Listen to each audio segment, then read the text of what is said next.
Hi everyone, it's Dr. Guthels here today, and I wanted to go over how to play Minecraft. I wanted to kind of describe what Minecraft is to you and how to play it, because this is something that as an educator is quite intimidating.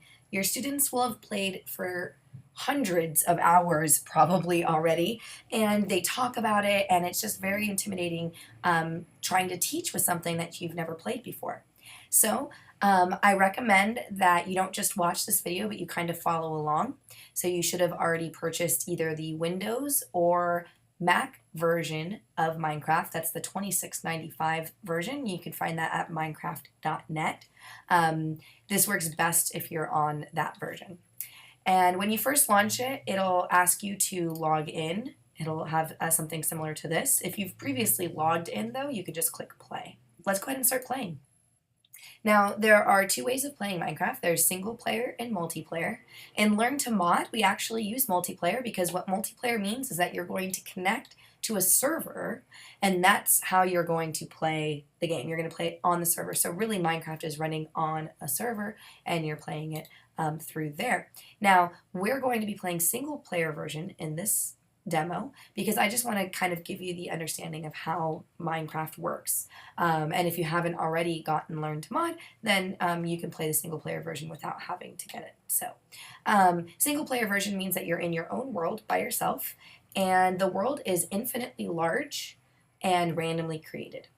So I have some worlds that I've created before, but what you should do is click on Create New World. And today we're going to call this sample world. You can call it anything that you want. We're going to make sure our game mode is in survival. Now, if you click this button, you can switch into hardcore, you can switch into creative, and we'll go into creative mode a little later. But we're going to start with survival because there's something about playing the game in survival that is a little bit more authentic. So we're going to try that. Let's go into more world options. We're going to make sure our cheats are on. Okay, so structures means that there might be some villages, there might be some dungeons already existing in the world, and if you do come across one, I want you to try to build your own because we're going to be building our own houses here, so no cheating. So you can decide whether you want villages or not. You can also decide whether you want to have cheats on. Now, I wouldn't necessarily say that you're cheating by playing it with cheats on, but it allows you to change the game mode, which we'll do a little bit later on. The other buttons here you can play around with. This one allows you to have different types of worlds, so we're just going to go ahead and do the default world. All right, so a world gets created, and this is, like I said, randomly generated and infinitely large. And what do I mean by infinitely large? Well, I mean that there is a person who literally just walks in one direction, and he's been doing it for months. He has like a YouTube channel and a bunch of followers. It's pretty crazy. It's infinitely large. So before you do anything, I want you to have your right hand on your mouse. Now, it's best played when you have an external mouse connected to your computer rather than a touchpad, but you can do it with a touchpad as well. So right hand on your mouse, and you're going to push the mouse forward. You'll notice that you start to look up. And then I'm going to pull the mouse down, and I'll look down, go to the left, it goes left, right, and it goes right. So you can imagine your mouse kind of like your neck, and we're just going to kind of look around the world. Now, what I like to say is that about the first 2 hours of playing is very strange. You don't really know where you are. You get a little bit nauseous. You click on the wrong keys. That's okay. You'll start to understand the controls, and you'll stop getting nauseous after about 2 hours of playing. All right, so now that you know how to look, we're going to teach you how to move. So your left hand is going to rest comfortably on the left side of your keyboard with your left middle finger on the W key. That'll naturally allow it to slide down to that S key. So let's go ahead and just press W, and you'll walk forward. Now, you'll walk in the direction that you're facing, so you'll need to keep your right hand on the mouse, because if I'm walking this way and I run into something, then maybe I'll want to come this way and maybe that way. And see, you'll start to see that it gets a little, watching somebody play can be a little bit more nauseous, or can get you a little bit more nauseous. And when you start to play, you'll start to get a little bit more comfortable with the controls and less jerky and it'll become easier. Now pushing S makes you move backwards. And then you'll notice that your left ring finger falls naturally on the A, and your left pointer finger falls naturally on the D. A makes you go left, and D makes you go right. So you can kind of just use those 4 keys, WASD, to go left, right, and backwards and forwards. Be careful of the water. If you fall in, you can drown. So don't do that. Now, you might not be seeing the same kind of world that I'm seeing. I have a lot of mountains and a lot of trees and a lot of water. You might be on an island where there's just sand.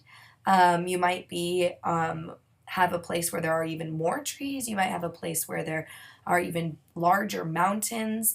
Every single world is, like I said, randomly generated. All right, so the next one, because we're kind of stuck down here, and I'd like to get back up there, your thumb, your left thumb, should be naturally resting on that space key.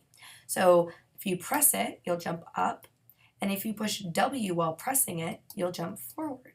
So go ahead and try to find a place where there's some blocks that look like steps, and just go ahead and jump up them and then go back down them, and really just experiment. If you need to, go ahead and pause the video and just explore the world.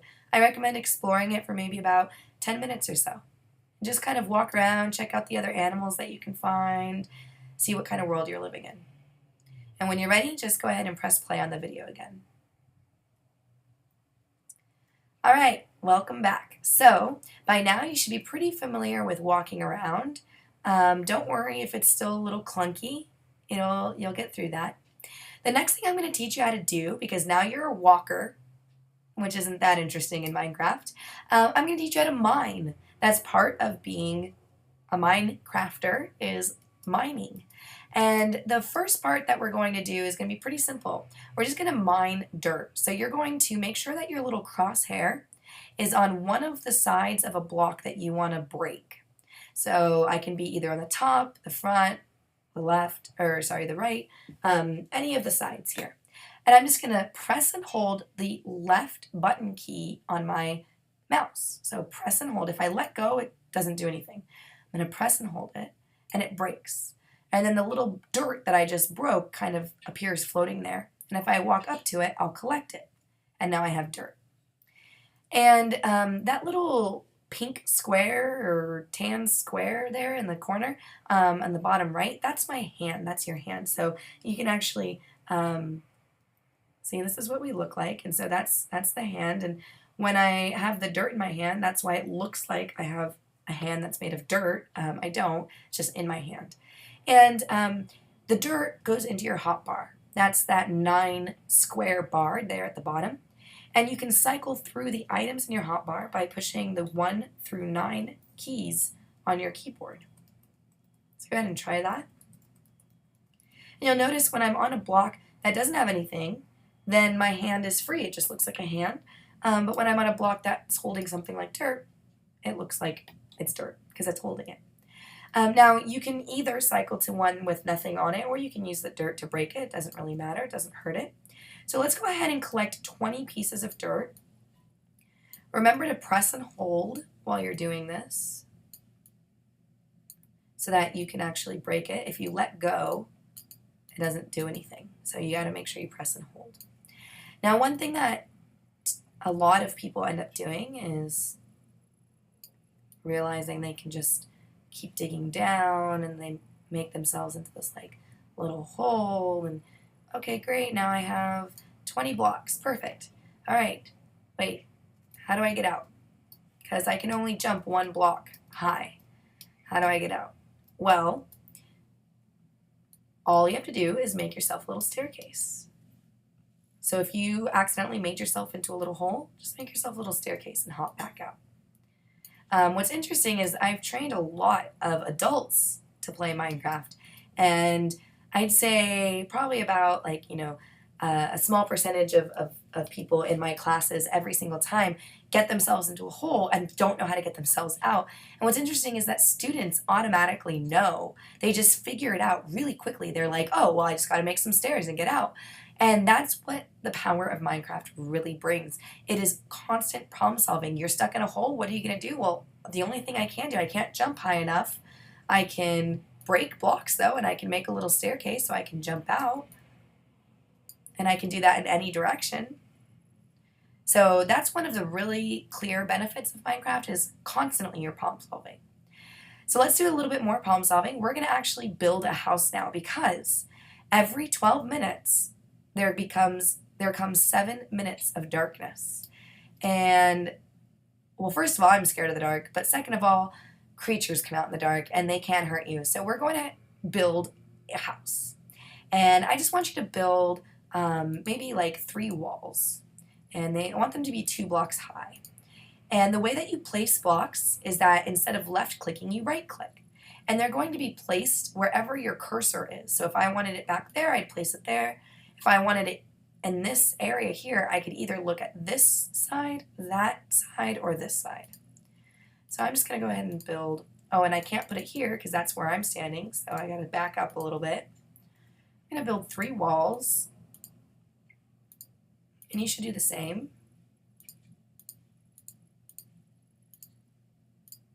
Great. Now there's a slight problem is I've got like this little ledge here. You may not have that. I'm just going to put some blocks there. That's fine.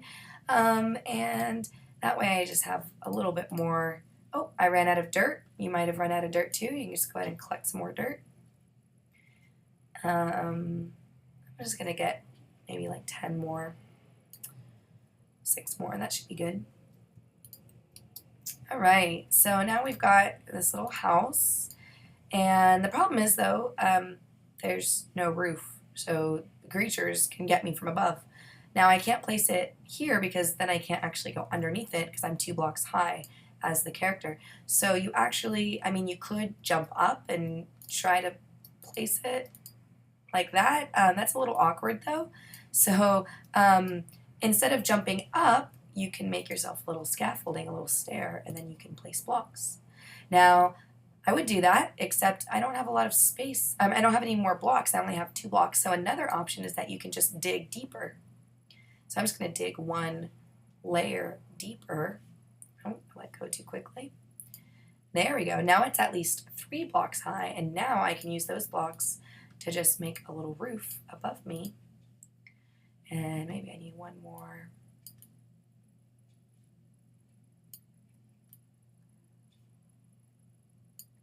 Great. Awesome. So now I have my little house, and maybe I want to make it a little bit wider, and maybe I want to make this one so that it. Oh, it's starting to get dark, and yours will probably start to get dark now too. You can see the sun is setting. So now I've got this little like entryway to my house, and hopefully no creatures will come in here. Now, I recommend that you kind of go out and explore the night, and I will tell you, you will die. So if you'll notice, you have little hearts there underneath or right above your hotbar, and once those hearts are gone, you will die. So be very careful. It's okay if you do, though. All you do is respawn. The scariest part for me is that when you die, you lose anything that you had in your hotbar and in your inventory, and you get respawned in a different location, so you might lose where your house is. Oh man, it's getting really dark. I'm just going to go ahead and stay in my house for a little while. Maybe I'll come out. Now I can't see anything. This is really tricky. This is the other reason I don't really like the dark, because it's hard to see once it gets dark. So, if you explore the darkness a little bit, you might come across creatures. There are lots of different types of creatures. There are spiders, there are zombies, there are skeletons. Looks like I just saw something over there. It's kind of hard to see. So there's lots of different creatures that can come and get you. And the only way to really protect yourself when you don't have any armor or anything like that is to build a house and kind of hide in there. So go ahead and explore the night. I have a lot of clouds, which is making it, I think, harder. And since I have a lot of mountains, you can't really see the moon. Sometimes I'm in a world where there's a lot of light because the moon is shining really brightly. Oh, it looks like there's the moon. It's just hiding behind the trees and the clouds. So go ahead and explore, and if you die, just go ahead and respawn. And you can either explore for the full 7 minutes, so pause the video, or when you come back, I'll tell you a little game command that you can use so that you can make it daytime again, since we allowed cheats. So if you want to pause and explore, go ahead, and when you're ready, come back. Awesome. So the command that I like to use, or that people use to make it daytime, is use type T, and that creates this little cursor in the bottom left of your screen. And then you can do /time set day. And when you push enter, it'll turn it to noon again. So here's our house, wonderful, and it's daytime now, so there are no creatures. Oh, it looks like that's a wizard or something. So we have our little house here, and you have, well, maybe you didn't actually survive, but you have lived through your first Minecraft night. And if you go and tell any kid who plays Minecraft, oh, I survived my first night, they will applaud you and give you a high five, because that is something to be proud of. This guy is poisoning me, I think, so you see my heart's just turned green because now I've been poisoned, which means you might actually get to see me die and respawn soon. And I'll be able to show you what that looks like in just a couple seconds. I'm almost gone. This darn wizard man. So if you didn't die, this is what it looks like. So I was killed by a witch using magic. That's okay. Respawn, and now I have to go find my house again. That's the only unfortunate thing. We won't do that, though, because I'm going to show you something else. So the next thing you're going to do, by the way, you can now walk, you can now mine, and you've already created, because you've created your first house. So you are miners, walkers, and creators. And now it's time to become crafters. So we're going to have a break, find a tree, and get about 5 tree blocks. And you'll notice that it takes a lot longer to break down the tree blocks than it did the dirt blocks. And that's because, well, wood is harder than dirt. So I just broke a bunch of them. I have 4. I'm going to get one more. Stand underneath the tree and grab it. So go ahead and break down a tree and collect all of the blocks. And then we're going to press E. And we're going to left click and let go. And then we're going to drag them up. Sorry, you're not clicking and dragging. You're left clicking, let go. Move your mouse up, left click, let go. And you'll notice that for each 1 birchwood square, I get 4 birchwood planks. So I can click, let go, click, let go, click, let go, click, let go. And I can do that. And we had 5 birchwood trunk pieces, and now we have 20 birchwood planks. And I could have put them next to each other, but instead I put them all on top of each other because they're the same type. So now instead of making a house out of dirt, I can make a house out of wood, which is a lot nicer than a house of dirt. So I can even incorporate this tree into it and have a live tree in my home. Awesome. So go ahead and explore that. Another thing that you can then do is I'm going to click with the left the left mouse key, and then I'm going to right click in each of these 4 areas, and I'm going to create a crafting table. And I'm going to put that crafting table in my house. I'm going to right click just like I did before. And I'm going to get some more wood because I want to show you what you can do with a crafting table. So I'm going to get maybe 4 more pieces of wood. This cow is very curious. All right, there we go, 4 pieces of wood. Maybe I'll make a few more planks. I can also right click, or sorry, no, you just want to left click. So I have 16 more planks, so now I'm gonna finish off my house here. Maybe I'll turn this into my little walkway into my house. I don't really need that dirt, but I'm gonna open up my crafting table by right clicking it, and I'm gonna right click into these 6 slots here. And when I do that, I create a birch door. I actually create 3 birch doors. So now I can actually have a doorway into my home, and I can make these. And when you right click the doorway, it opens. Open this up a little bit. And now I have a nice house, and maybe I need a roof. Might be a good idea.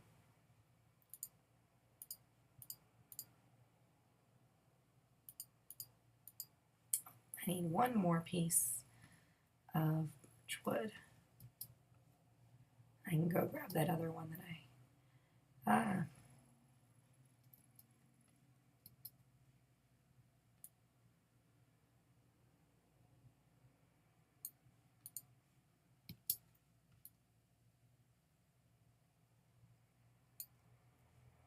there we go.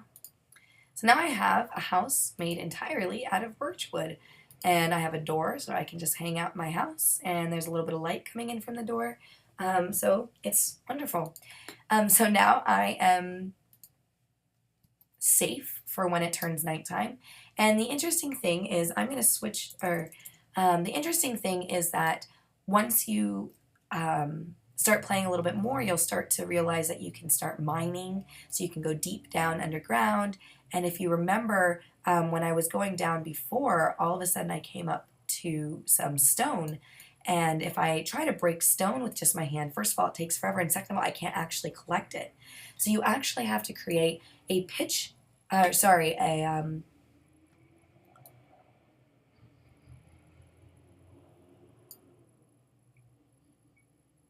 you actually have to create tools to allow you to mine harder objects like stone.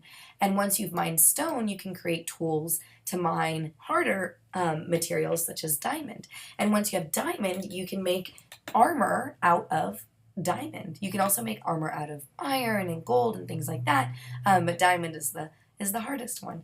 So the students, your students will love to explore the world around them, to figure out how to craft things in order to create other things. And this is just a very exploratory environment that you can do a lot of things with.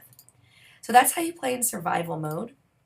The only other thing I wanted to bring up is that you can also play in creative mode.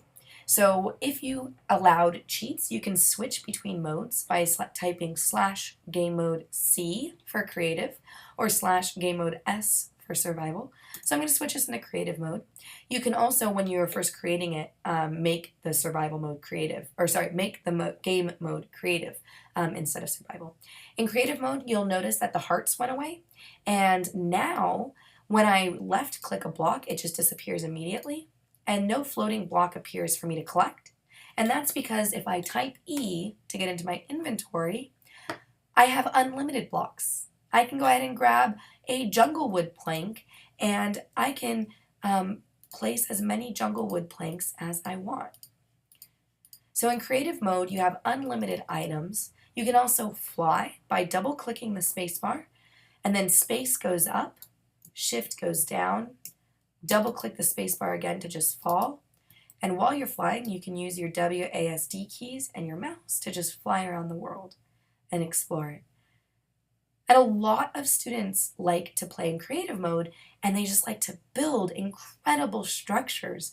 They like to build replicas of vehicles, of the Taj Mahal, like these amazing structures. It's an absolutely creative and incredible experience to build something in Minecraft. This is also a neat way to just kind of explore your world. So now that we are in creative mode, I can break stone with just a click of a button, and so I can just start kind of coming into this mountain and just see what's in there, and you can just break it, and oh, it's hard to see, so I'm going to grab a torch, and it's just incredible. Oh, there we go. So now I can see a little bit better. That's the little hole I just made. So instead of making a house, I can make a little cave.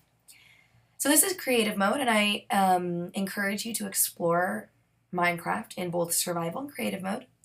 I encourage you to ask the children of your life, whether they are students or your own children or your nieces and nephews or your grandchildren, to teach you something, teach you their favorite thing to do in Minecraft. I encourage you to go onto YouTube and just watch those videos that have been watched millions of times. And I encourage you to just have fun. Let yourself explore. It's like having an infinite set of Legos with creatures walking around. It's a ton of fun, and you'll start to really understand why kids really love it. To get out of Minecraft, you just click escape. That also pauses it and gives you control of your mouse. And you just click save and quit to title, and your sample world will be there again, and you can just play that one again. So I hope this has been informative for you, and I hope you have a lot of fun playing Minecraft.